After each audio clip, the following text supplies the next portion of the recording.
Hello and good afternoon to everyone who's here watching, listening. It is Monday the 12th of August, and what a Premier League weekend opener that we had.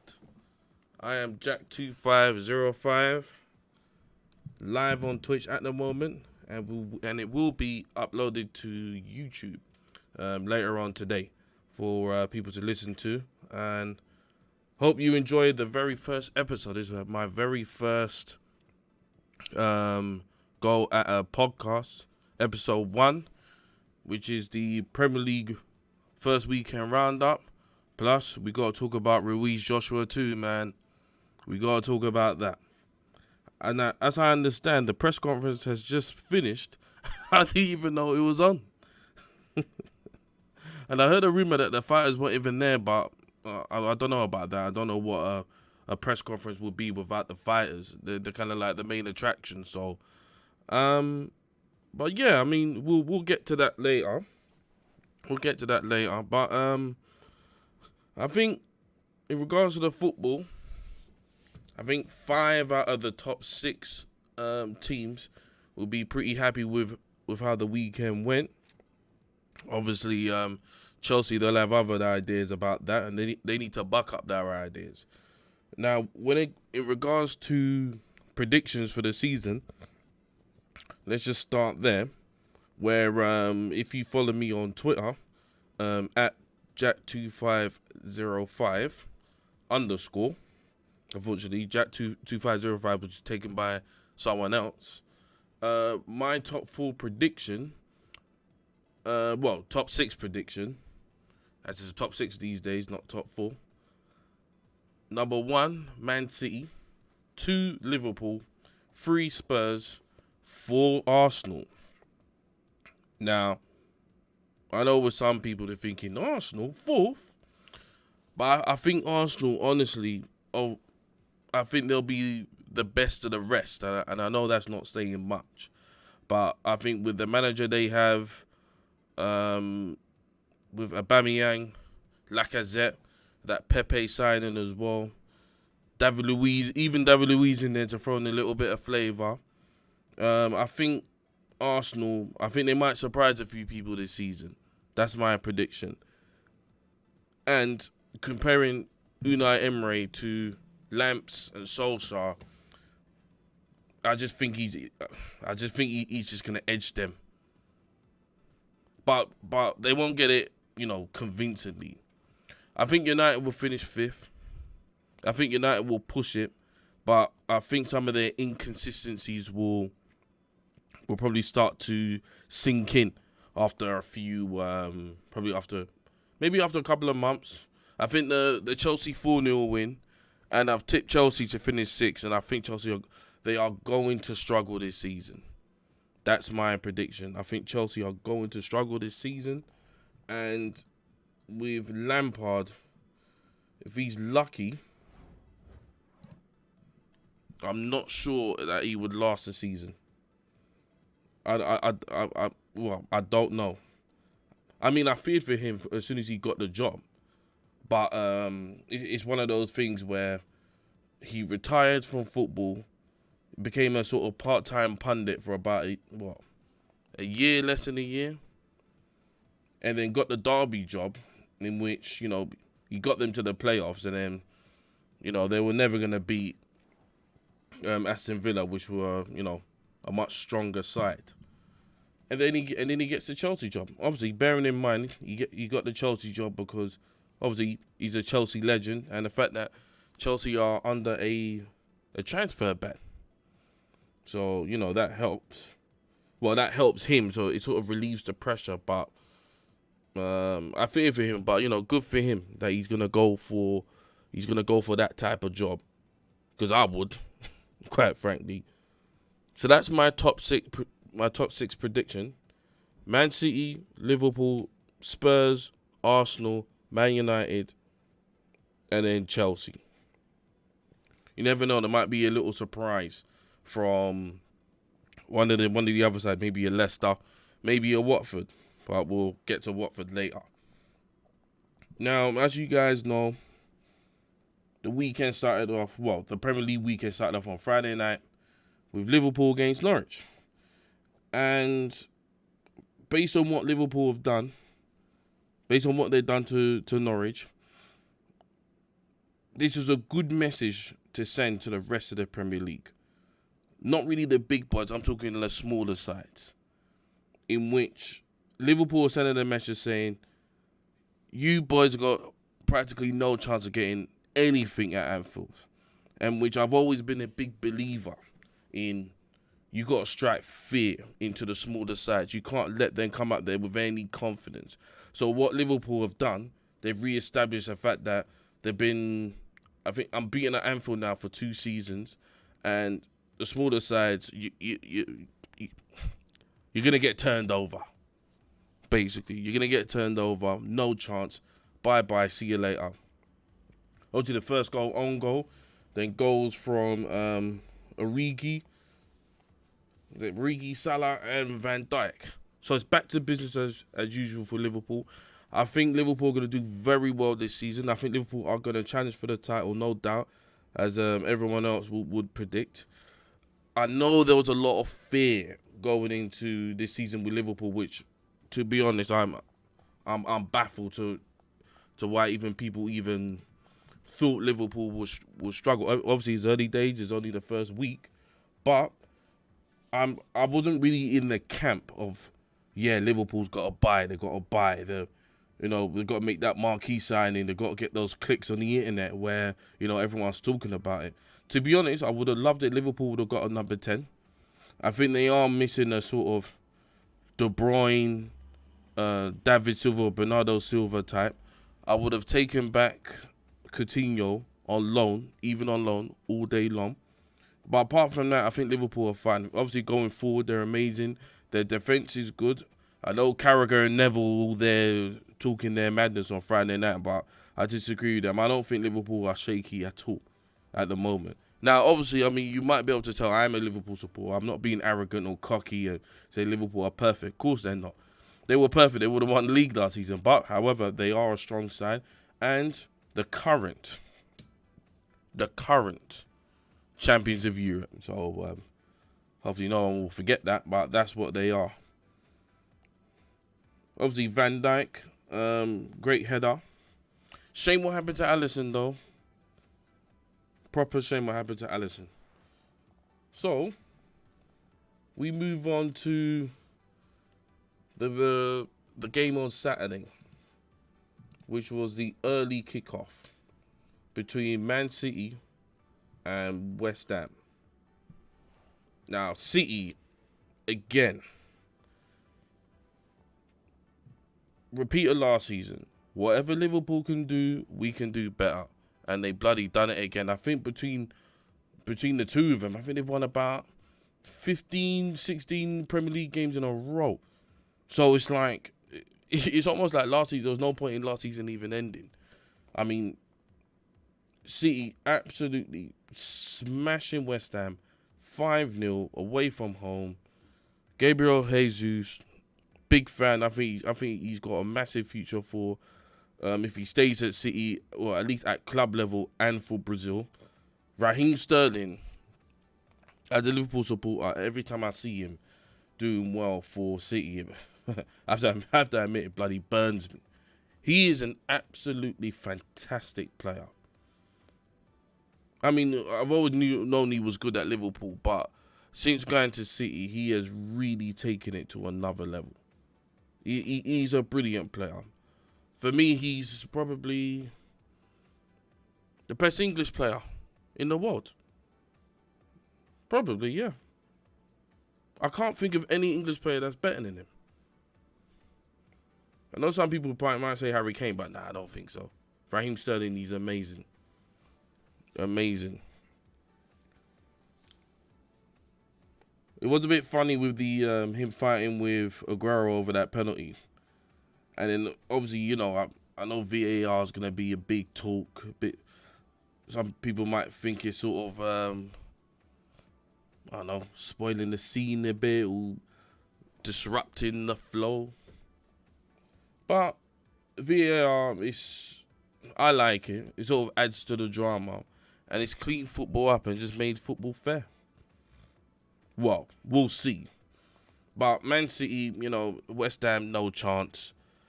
They've and Man City, they've done the same thing. They've stamped their authority and saying, yeah, we're gonna reestablish the fact that we are the most feared team in England, closely followed by Liverpool.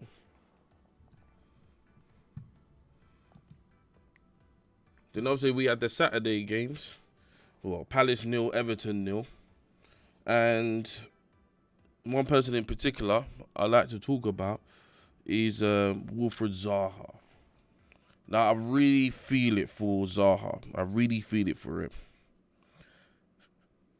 This guy politely handed in a transfer request, saying to Palace, "Look, I want to leave," and I don't know how he's still there.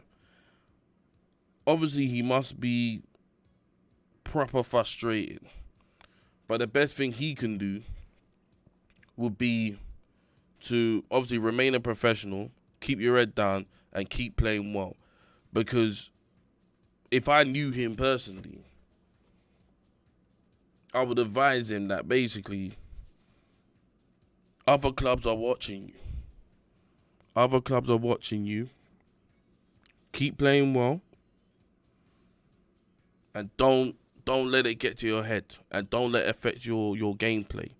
And also, you have to start using other players as an example of what not to follow. For example, someone like Diego Costa, who, Diego Costa, I've always been a fan of him. Good player, absolute nuisance, nightmare for defenders, blah, blah, blah. But I remember that time when he wanted out of Chelsea and he was like, oh, I'm not playing and screw you, I'm not trading or nothing like that. But once you start to have that kind of attitude, then the only person you're affecting is yourself. No matter who you are. Even if you're Ronaldo or Messi. If you refuse to play, refuse to train, whatever, you're just damaging yourself. Because no matter how good you are, when it comes down to the nitty-gritty, you can always be replaced. Especially if you have a shitty attitude. So, Zaha, what I was saying, just keep your head down, keep playing well, because clubs are watching you, and you're gonna get your move. Because to be honest, he's not even that old, is he? What is he? Early to mid 20s, so he's still young. There's still time. But Palace Everton 0-0. Not really much to say on that one. Burnley, very very good start for them. 3-0 win against Southampton. I think the biggest surprise on Saturday anyway was the Watford-Brighton score. I mean, Brighton they're practically everyone's favourite team to go down. But that was a good win for them against Watford. And Watford are one of those teams where, they could, I think they're in Europe this season, and they could even flirt with the European spots this season. Because they have quite a solid team, solid base, decent manager. So they could be going places.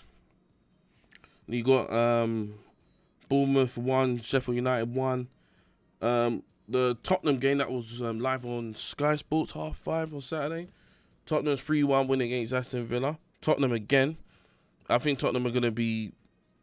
I think they're going to chase Liverpool and City a little bit better this season. I think Tottenham are going to be more of a threat this season. More of a threat. That's what I think. The Spurs have got a home now. So, Tottenham's got a yard.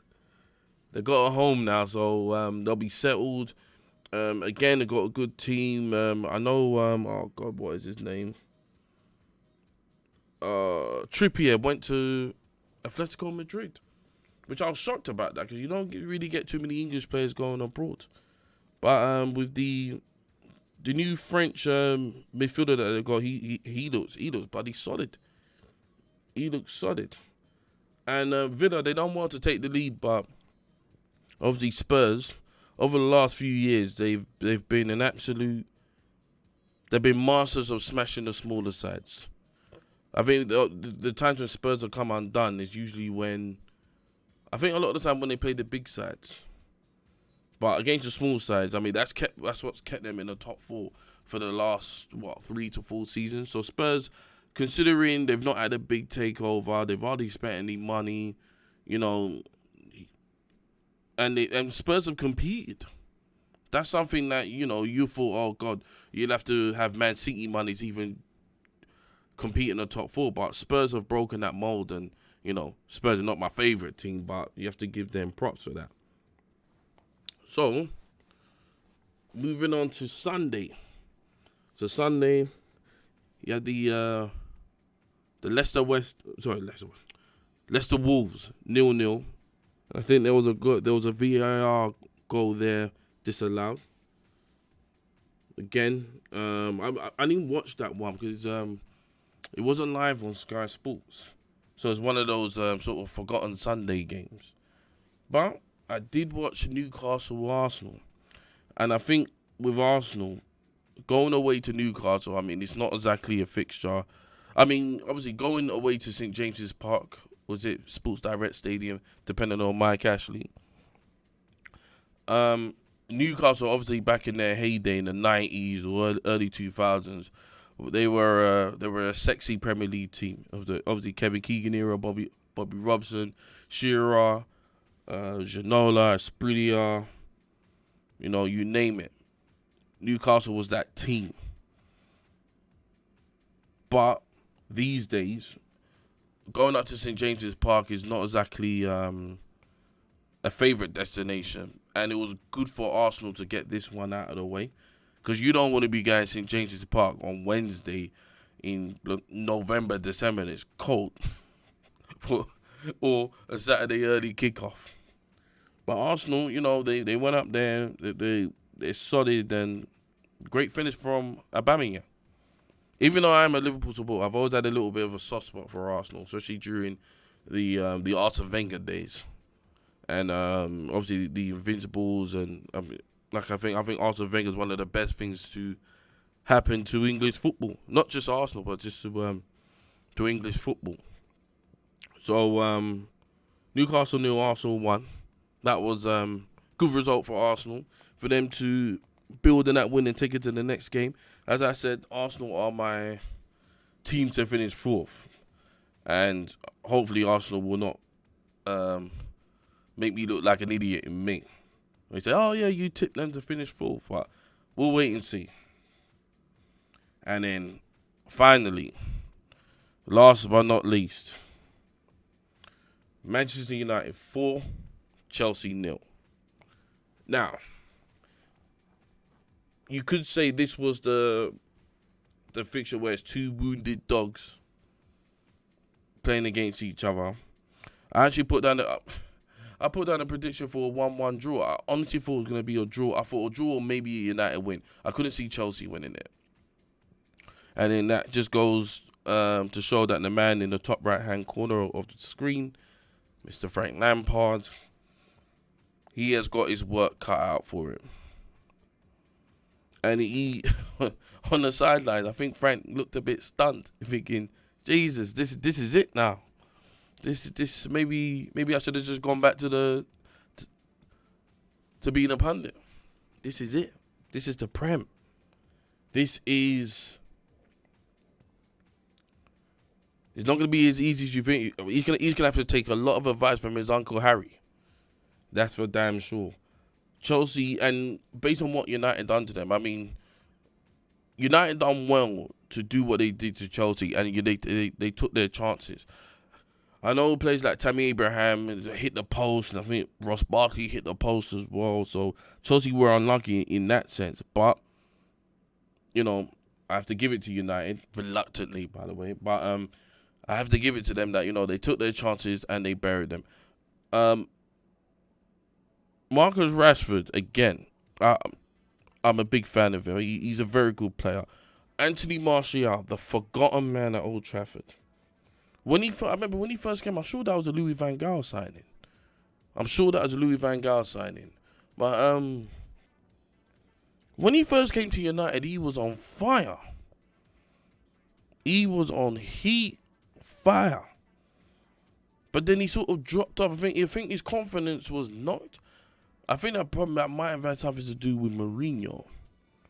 Because under Mourinho, he didn't really play well and I sort of forgot about him after a while. But I think Lukaku going has sort of freed up the front three at Old Trafford. Because before you had Lukaku, Martial, Rashford, and Alexis Sanchez. And I think Alexis Sanchez, to my knowledge, he's either... I don't think he's injured. I think he's just late coming back from Copa America, maybe. I'm not sure whether he's injured or not. Sorry, I'm not a United fan. But with Lukaku gone, and with United keeping Pogba, which I was very shocked about. I was shocked that they kept Pogba. I think we'll see a better season from United, which is not saying much based on what happened last season. But we'll see a better season from them. I think they're still being inconsistent. I still think, especially with today's media and the internet, how if you lose, it's all terrible and, it's hard for the players and the manager to escape it unless they switch off their phones or something. But I still think United will be inconsistent. Chelsea, I can't see Lamps lasting this season, to be honest. But apart from that, it was a nice, mouth-watering opening weekend for the Premier League. Definitely, 100% it was. I mean, out of all the games, we had, 2 0-0 draws and a whole bag of goals. And a whole load of, 9 months of debate to come up. So I am very excited for this season coming up. This will be the first time in my life that I'm sort of really, in some ways, documenting the season through content creation. I've never done that before. I've always just been a guy who likes watching football. Used to go to a lot of games before, big Liverpool fan, so on and so forth. But not just the football, also the boxing, which we will move on to.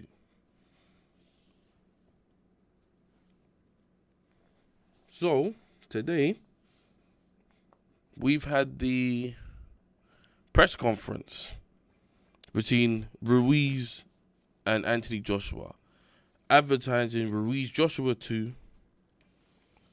Clash of the Dunes, December 7th, Saudi Arabia.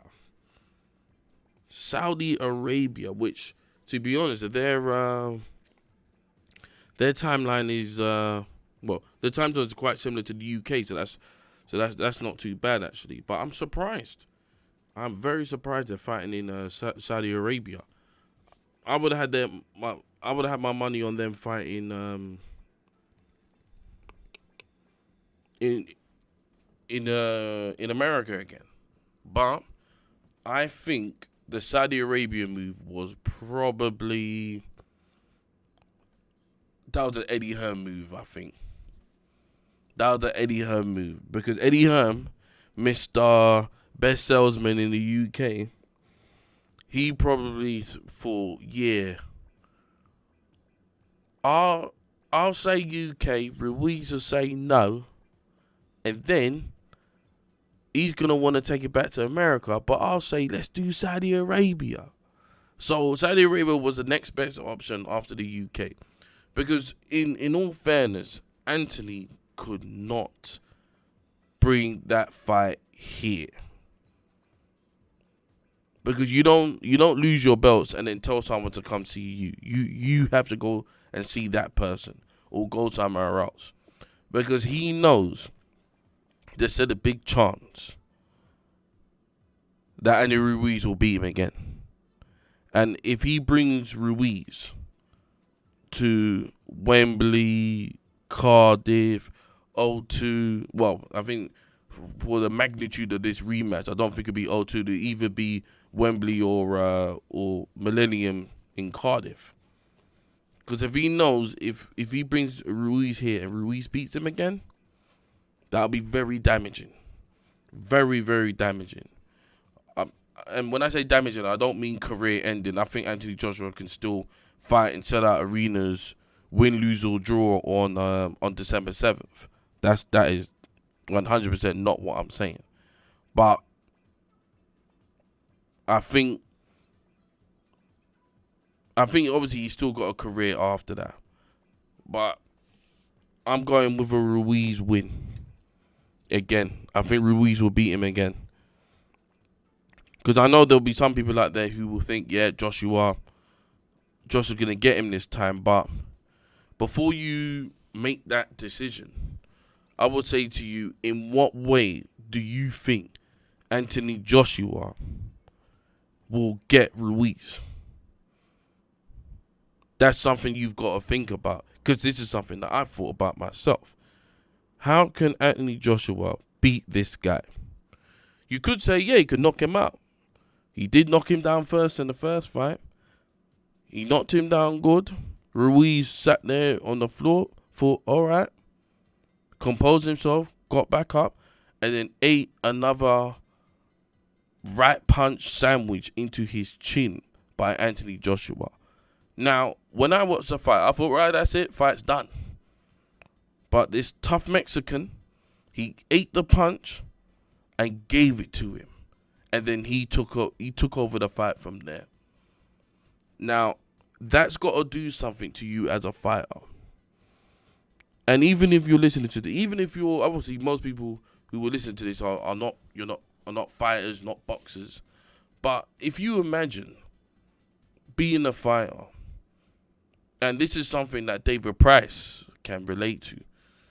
Could you imagine being a fighter? You've knocked somebody down once, maybe even twice. They get back up. You give them another good iron. They take it, and then they knock you down, and then they knock you down again. What do you think that's going to do to your confidence? What do you think that's going to do to your spirit? And that's the thing. Because I think Anthony Joshua will, in the second fight, I think Joshua will, he probably managed to drop Ruiz again, but Ruiz will probably drop him again. And the only thing I can say for Anthony Joshua is for him to win this fight, how can I say this? For Joshua to win this fight, he has got to provide a flawless performance.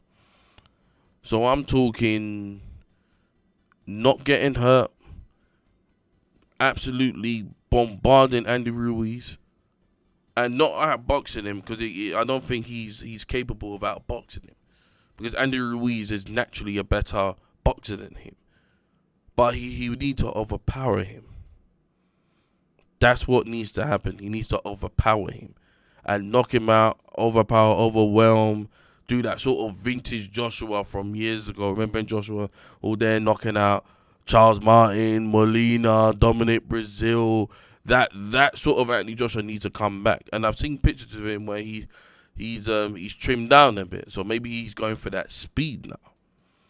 So that's what needs to happen. But at the same time, you know, Andy Ruiz, like a lot of Mexican fighters, they are strong men. They're strong men. Mexican fighters are tough.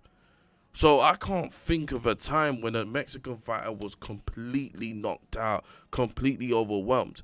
If anything, most of the time they'll probably lose just by being outboxed.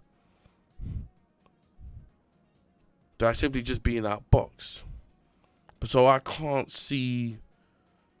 So this is where I sort of try and work out in my brain, like, how can he win? Can he overwhelm him? Didn't work in the first fight. Can he outbox him? He clearly can't. It'd be very, very interesting. But I predict the bookies will probably put Anthony Joshua down as a favorite, but probably just a slight favorite this time. That's what I think. But if I was a betting man, obviously, please gamble responsibly. But if I was a betting man, I would go for Andy Ruiz. Andy Ruiz, probably similar amount of rounds. similar amount of rounds. So that's what I will go for, definitely. But if I would have known the press conference was today, I would have pushed this podcast back. So I do apologize if I'm missing anything out about the Andy Ruiz Joshua thing. But I did read somewhere very quickly because as soon as I pressed live, I was on YouTube and I could see Ruiz Joshua live podcast now, and I went in and they said it was concluded. And then I saw someone write, "Hey, there were no fighters," but that's what I've heard. So I don't know whether that's true. So I'll probably need to watch that later on today.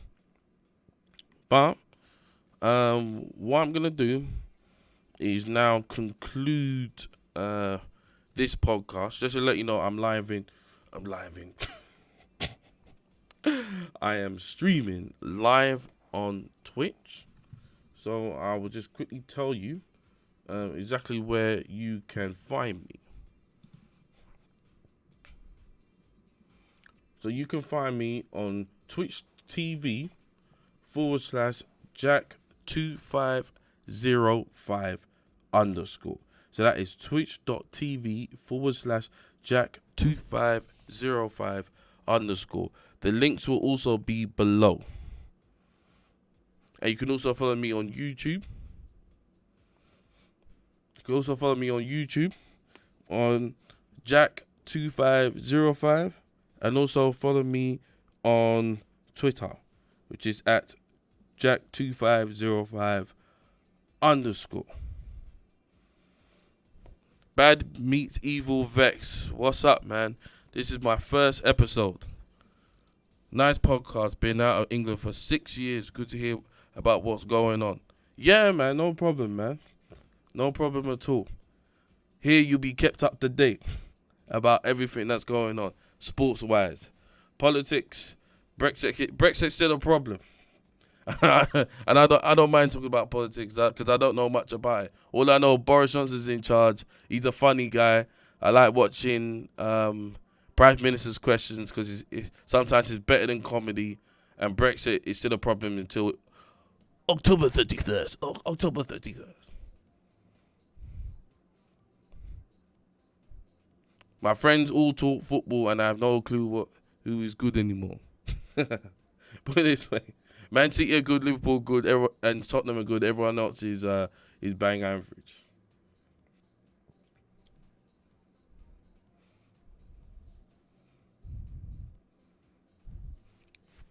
But yes, so just basically a recap. So this is my new sports streaming chat called 2505 Sports, and I also play some FIFA 19. So I was playing that over the weekend, as well as talking about the game. So that's something that I'll be doing on a regular basis. So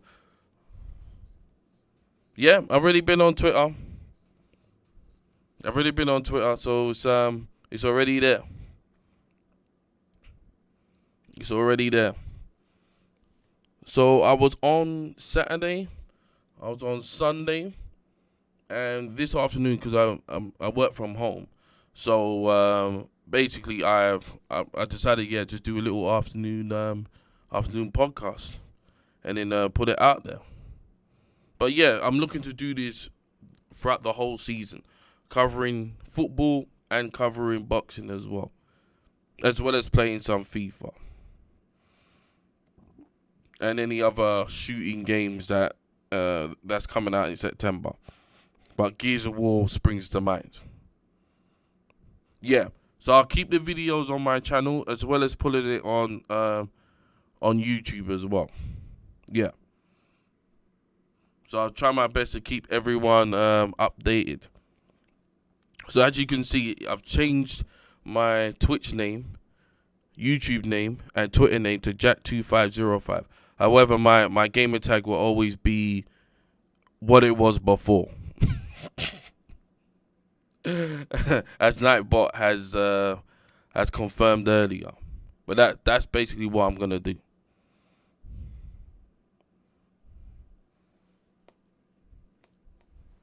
That's basically what I'm gonna do. But yeah, it's an idea of mine but I've been cooking up in my brain for a long time, for a very very long time to do. It's just let's just talk about some sports, man, because I've always wanted to find a stream in particular on Twitch that did that. There was always this one guy that did it, but his stream he's gone now. He's gone, so I just thought, right, I'm gonna put my own stamp on it. Definitely gonna put my own stamp on it.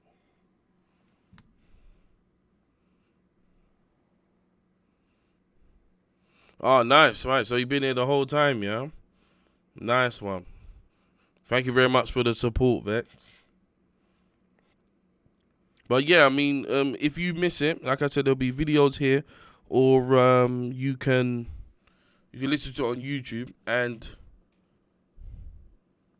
oh right, I was hosted. Oh right, I didn't realize I was hosted. And also, Vex, if you type, you could join my Discord. Type ! Discord. So you can have access to a lot of the archive stuff that I'll be putting in there as well. So it'd be nice for you to join there. So and also I would want Destiny people to know still the Destiny people that I'm connected with to know what you do. I understand you still do a lot of raids and that.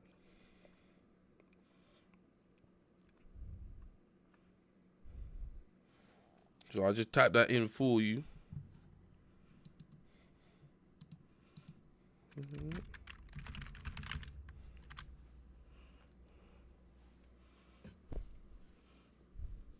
But that's basically the end of the show. I think I've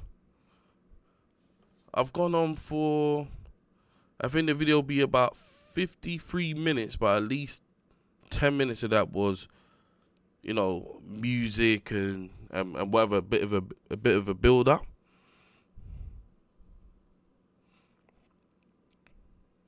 But yeah, man. I know you're a Sherpa. You'll probably be doing a lot of that from Shadow Keep going on.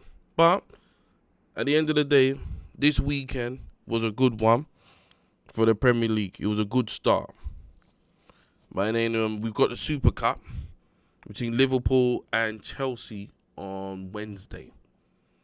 Wednesday night, or I think that's can I say live on BT Sport? Well, I can say that, innit? What can Twitch do?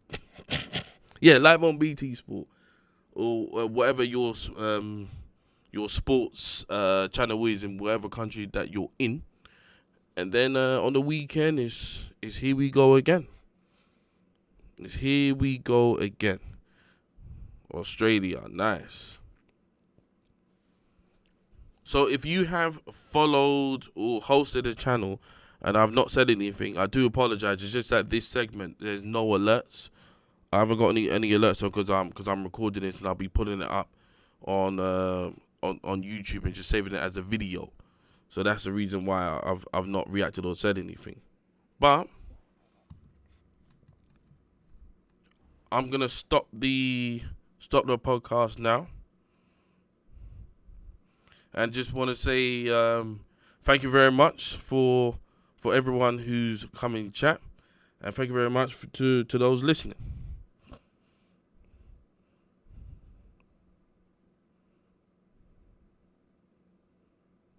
Oh yeah. 'Cause I didn't think that would be allowed, so I prefer to do it separately. 'Cause I don't know about that dual streaming stuff. 'Cause I know some people do that.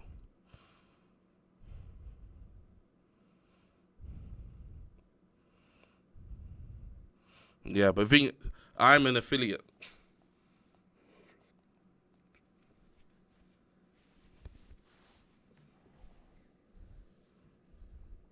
Well, I'm gonna stop the stream there.